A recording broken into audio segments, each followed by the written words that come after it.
Hello friends, welcome back to our channel NEET Biology Expert. I am Dr. Parveen, your biology professor.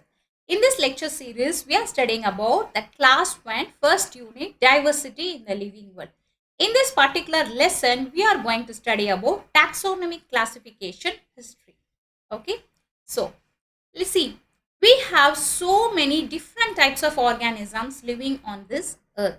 So many varieties of plants, so many varieties of animals, microorganisms, insects, everything. Okay, so this is called as biodiversity. This we studied in our last lesson, right? So in order to study about every organism, for example, we are surrounded by so many millions of organisms. In order to study the characters of this organism, in order to analyze about its association with the ecosystem, to understand the different jobs what this organism does actually to the ecosystem. So for all these things, we need first to categorize these organisms, right? So first we have to categorize this organism. For example, imagine you are going to a supermarket. In the supermarket, there are thousands of things in the supermarket available. Okay, so if they are not arranged in a particular order, will it be easy for you to find a particular thing? That's why in the supermarket they have shelves, and in every rows they arrange everything in an order, and they have particular section for everything, like a section for grocery items, section for toys, section for cosmetics, for stationaries, snacks, like this, right? So then only, if things are well arranged in an organized manner only, even for the customers and for the salesman, a lot of time waste will not be there. So they can easily go there, go to the particular section and grab one item like this. Okay. Similarly, imagine a library. In library, thousands of books will be there. Okay. So if you go and if you want to pick up a particular book, how will you find among all those things? You have to go to a particular section and you will pick up your book, right? If they are arranged. If they are not arranged, what will happen? It will be a big mess, right? So that's why in the library, they used to arrange the things in alphabetical order, or they used to categorize the books as autobiographies, novels, kids books, stories, science fiction, like this they categorize. Okay, so that's why categorization or classification or grouping is very important, right? So, why need for classification? It is nearly impossible to study the living organisms if it is not classified. So, hence, it is necessary to devise some means and methods to make this possible. That is, in order for us to study an organism, first we have to classify the organisms. That's why classification is very important. What is classification? Classification is the process by which the things are grouped in convenient categories based on an easily observable character. So these things are important. So we are classifying things based on some convenient category or easily observable character. For example, again take an example of supermarket. So in the supermarket, how people categorize things? They categorize based on their observable character, right? For example, if you are going to a kitchen section, there you have groceries, and there you have bathroom cleaning items, there you have this fragrances, like this, based upon the some observable characters. Similarly, the toys will be arranged in one areas, the kids dress materials will be arranged in another areas in shops, like this. Okay, so based on some convenient categories or observable characters. So this is called classification. Okay. So let us take one example. For example, if I am telling you, just imagine about dog. What you will imagine? You will definitely imagine about dog only, not cat, because you know how a dog looks like. So we have some defined characters how a dog looks like. Like it has a tail will be like this, the ears will be like this, the sound barking will be like this. Like that, we have categorized dogs character like this. Okay. So when I say imagine dog, in that time you will not imagine cat, right? So similarly, if I am telling, just imagine about a penguin. So in that case, what will you imagine? You imagine exactly a penguin, right? You know how a penguin looks like, its structure, its appearance. That means the external look. So, because we have already categorized the organisms based on their easily observable character. That is what easily observable character means. Okay, right. Okay. So, what is biological classification? We have previously seen classification. Now we are seeing what is biological classification. Biological classification is the scientific procedure of arranging organisms into groups and subgroups on the basis of the similarities and dissimilarities and placing the groups in hierarchy of categories. So we are classifying organisms based on some scientific procedures, based on some similarities between them, based on some dissimilarities between them. So like this, and also giving them some hierarchy, some ranking position. So that is called biological classification. So here we should know another word called taxon. So far we are telling about categorizing, give category like this. Okay. So organisms are grouped in categories. But category is a very common term. Okay. So when we talk about scientific term compared to a living organism, here we have to say a word called taxon. Taxon means singular, plural is taxon. So what is taxon? Taxon is the scientific term used for categories. Taxon indicate the categories at different levels. So category means it is a general term. Okay. But if you are particularly concerned with an organism, living thing, then you have to mention the word taxa or taxon. Okay. Right. So for example, see, taxa means every level of category is called taxa. Generally speaking, plants. Plants is a taxa. Under plant, we have wheat, rice, maize. All these plants are also different taxa, different categories. Okay. Similarly, animals. Animals is a category. So animal is a taxa. Under animal coming mammals. Mammal is also a taxa.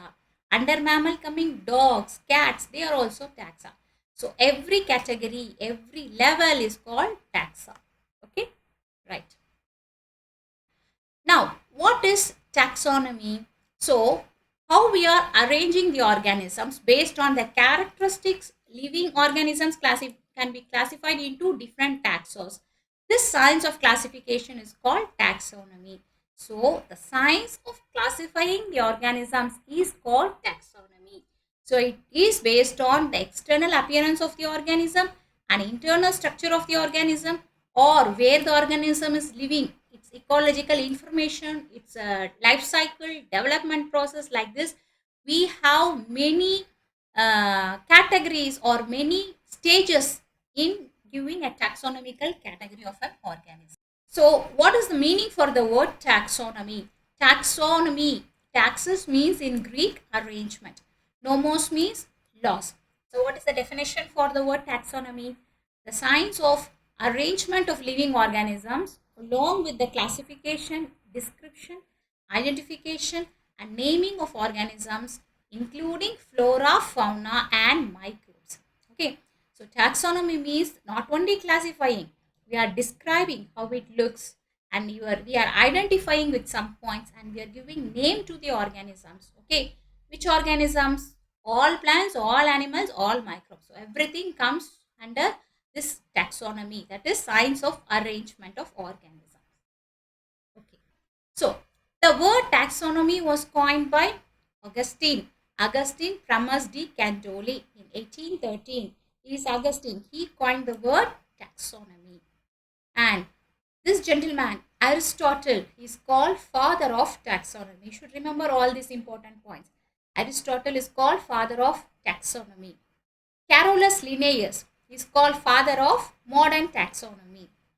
Now, we should understand another terminology called systematics. What is systematics?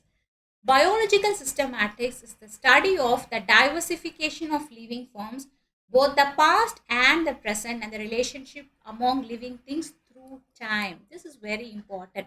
For example, first we are classifying organisms. Why we are classifying organisms? Not just classifying is important. After classification, we have to relate the organism, how they are related with each other. That evolutionary relationship we have to determine. So that is very, very important. Okay. So determining the relationship among living organisms is called systematics. So see here, systema in Latin means systematic arrangement or sequencing of organisms. Okay. So Carolus Linnaeus, he wrote a book called Systema Nature. Okay. So here he used the word systema. Systema means classification or arrangement. Okay. Systema nature. So systematic takes into account evolutionary relationship between organisms. So what information you will get from systematics? In taxonomy, you classify the organism. In systematics, you are getting the evolutionary relationship between different organisms. So taxonomy and systematics both goes hand in hand. Okay. So both these objectives are very similar. Their objectives is to identify organism, classify the organism, and also to find the evolutionary relationship between different organisms at different periods of time. Okay, that is systematics and taxonomy. Okay, so let us see about the history of classification. So how organisms have been classified so far from the ancient times until the modern times, how the classification was done. So let us see about that.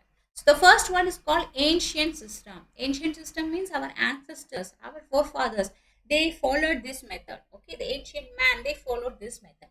Here the organisms were classified into 5 major groups, particularly animals they have classified as domestic, wild, creeping, flying and sea animals.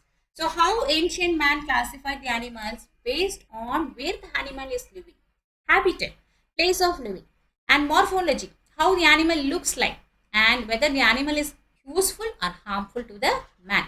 So based upon this, the classification was done. For example, you see domestic animal, man kept dog, cattle and cow, all these as domestic animals because they are not harmful, right? And they categorized wild animal, tiger, lion, elephant like wild animals.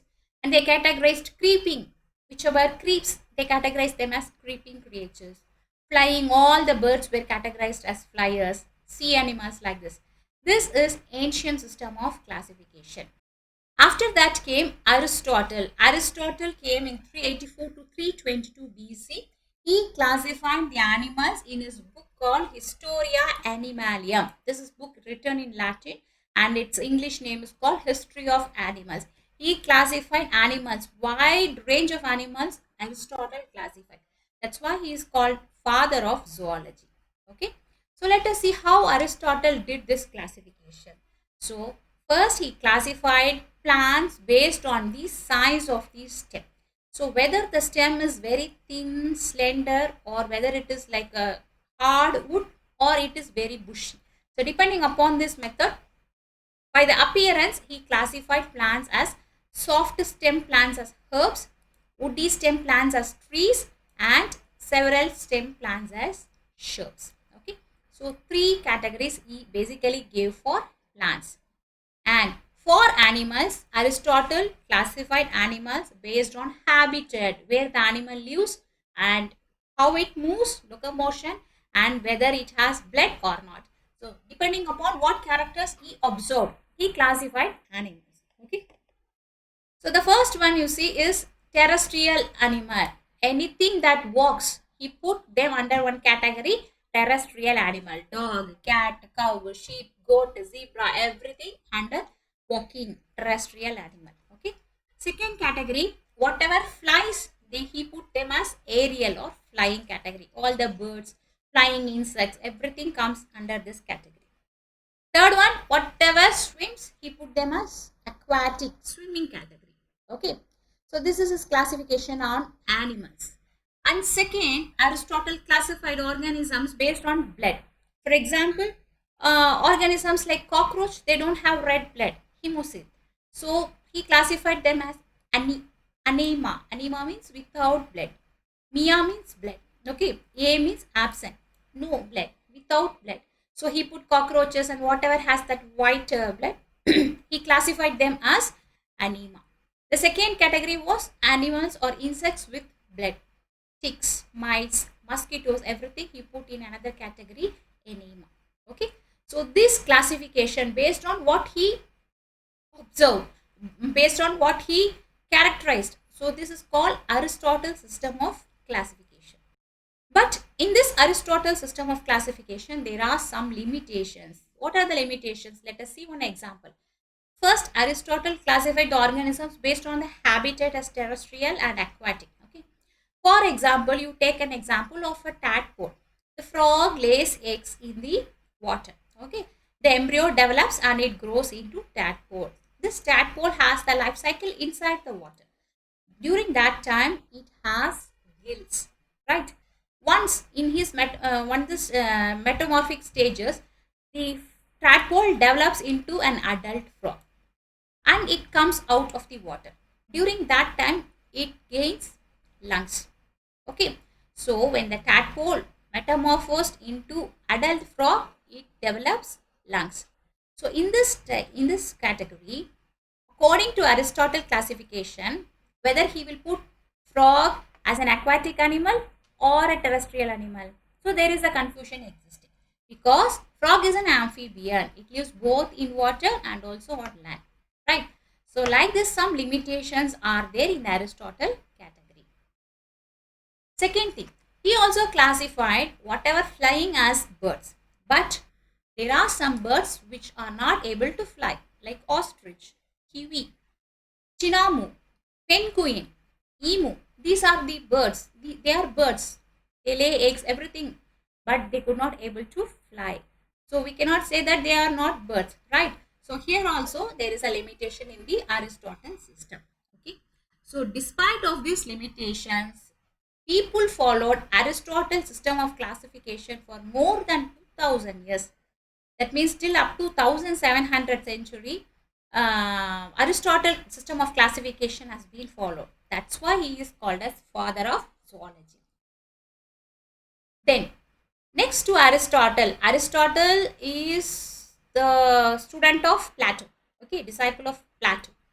And next comes Theophrastus. He is the student of Aristotle. Theophrastus, he lived between 372 to 287 BC. He is the student of Aristotle. He is called father of botany because he classified so many varieties of plants, herbs, shrubs, everything. Okay, so he is called as father of botany. Next to Theophrastus, there was a huge gap in the history of classification. No people involved so much in this classification of organisms. You see, after Theophrastus around 287 BC, there was a huge gap. And only in the 16th century came John Ray. John Ray, he lives in 16th century and he published a book called Methodus Plantarum Nova, in which he classified almost 18,000 species of plants. Okay, that was a huge classification. He published this book in 1682. John Ray is the man who gave the term species. We used to say in the hierarchy, genus, species, no, taxonomical category, that species, that term was coined by John Ray only. Okay. After John Ray came Carolus Linnaeus in the 17th century, 1707 to 1788. He is called as father of modern taxonomy. Carolus Linnaeus is a Swedish biologist. He only did this modern classification, what we are following now, the naming, ranking, putting the organism in a hierarchical order, all this binomial nomenclature, everything was first given by Carolus Linnaeus. Okay, that's why he is called as father of modern taxonomy or founder of modern systematics. Okay, not only plants, Carolus Linnaeus classified organisms, bacteria, animals, like this. He did a tremendous contribution. That's why he is called as father of modern taxonomy. Now we have a recent method of classification, that is the modern method of classification of organisms. So in this we have something called cladistics, that is called phylogenetic classification. What is cladistics? We are classifying, see for example, ancient people from Aristotle to Carolus Linnaeus, people classify organisms based only on the easily observable characters or easily observable traits, like how it appears, where it lives, what character they show, like this. Okay, now in the recent classification we are doing taxonomical classification based on their genetic level, that is DNA level. Okay, So we do DNA sequencing of organisms and classifying the organisms, and then finding the relationship between different organisms, how one is related to another in the evolution. Okay, so that is called cladistics. Cladistics or phylogenetic classification is a modern form of taxonomy.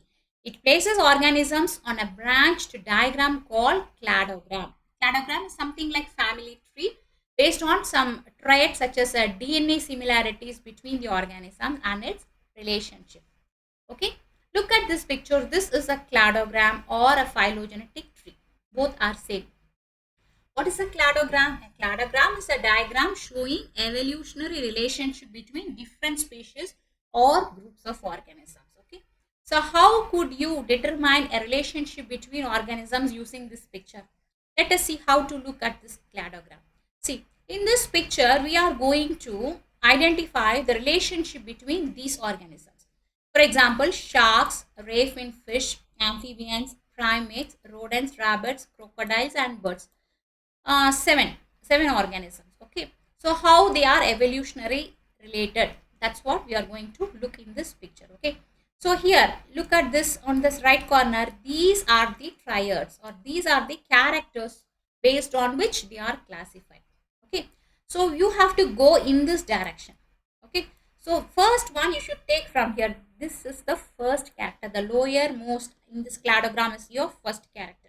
Okay, so what is the first one here? Vertebrate. So first we classify them as vertebrate. First character is vertebrate. Okay, so anything which comes above this line are vertebrate.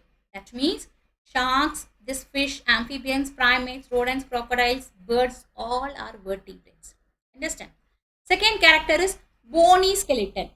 This is your second characterization. Based upon this you are characterizing now. So anything comes above this level are having bony skeleton. Anything comes below this, they do not have bony skeleton. So look at this picture. You can draw like this. So this ray fin fish, amphibian, primates, rodents, crocodile, bird, they all have bony skeleton, but sharks do not have. Okay, so that's why they are lacking begin. So though vertebrate, sharks do not have bony skeleton. Okay, next category is based on the limbs, whichever is having four limbs. So whichever falls on this direction are having four limbs. Amphibians, primates, rodents, crocodiles, birds, like this. Okay, whichever comes below this range, they don't have four limbs. Understand? So like this we classify organisms in this phylogenetic tree. Now how will you find the relationship between the organisms? For example, if you see here, take bird. Who is the very recent ancestor for the bird by evolution? We could determine using this cladogram. You can see who is the closest relationship. Crocodiles. You can ask how crocodiles are related to birds. This is through genetic relationship. Okay, DNA level. So who is the very recent ancestor for bird according to this picture? It is crocodile, because here you could see they are in the closest point. Okay, and you can say who is the closest relationship between primates and amphibians? Of course they are amphibians only. Okay, so primates and amphibians, they come in this category here, this link. Okay, so like this we can say who is the recent ancestor in the evolution. Okay, so birds are closely related to crocodile here, and crocodiles are closely related to rodents. Rodents are closely related to primates, like this according to evolutionary relationship. This is called cladogram or a phylogenetic tree. Okay, so let us understand what is the need for this classification. Why should we do classify organisms? Why should we do taxonomy? Why should we do systematics and all? First one, they are important to identify and differentiate closely related species. Okay, so if we have different species, to find the relationship we need classification. Then to find if there is any variation among the species exists, or to understand the evolution, who is the ancestor for the species, how many years before it exists. Like this we can understand its evolution. We can generate a phylogenetic tree, and we can conveniently study the living organism. organisms. So that's why we have millions of living organisms on this earth. So in order to study every organism conveniently, we first have to give a taxonomical category and a systematic classification of this organism. Okay, then only it is very easy for us to study the organism. So taxonomy is very, very important. Okay, so let us revise what we have learned in this lesson. So we have learned what is classification, what is the need for classifying organisms, what is biological classification, what is taxon. Taxon means category. Scientifically, category is called taxon. What do you mean by taxonomy? The science of classification is called taxonomy. What do you mean by systematics? The science of giving relationship between organisms, particularly evolutionary relationship, is called systematics. Okay, and some history of classification we studied, ancient method, how people classify. Then after came Aristotle, who is called father of zoology or father of taxonomy. Then came Theophrastus, he is called father of botany. Then came Carolus Linnaeus, he is called father of modern taxonomy. And now we are doing very modern method of classification using DNA sequencing and DNA analysis, that is called cladogram or phylogenetic tree.